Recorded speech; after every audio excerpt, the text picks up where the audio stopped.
આજે આપણે બનાવીશું ગુજરાતીની ફેવરેટ ગોળ પાપડી, જેને આપણે સુખડી પણ કહીએ છીએ. જેના માટે લીધેલી છે મેં 4 થી 5 ચમચી દેશી ઘી, 1 બાઉલ ઘઉંનો ઝીણો લોટ. મેં અહીંયા ઘઉંનો ઝીણો લોટ લીધેલો છે, તમે જાડો લોટ પણ લઈ શકો છો.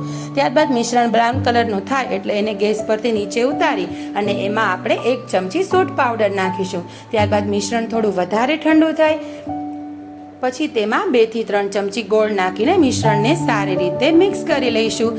મિક્સ કર્યા બાદ એક પ્લેટમાં ઘી સ્પ્રેડ કરી અને ઘીવાળી પ્લેટમાં આપણે આપણું મિશ્રણ સ્પ્રેડ કરી દઈશું. ત્યારબાદ આપણે મિશ્રણ ઉપર બદામના ટુકડા એડ કરીશું.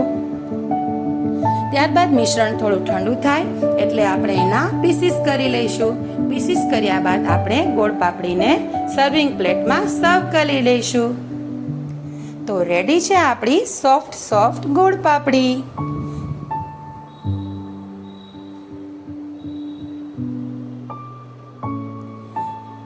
એન્જોય.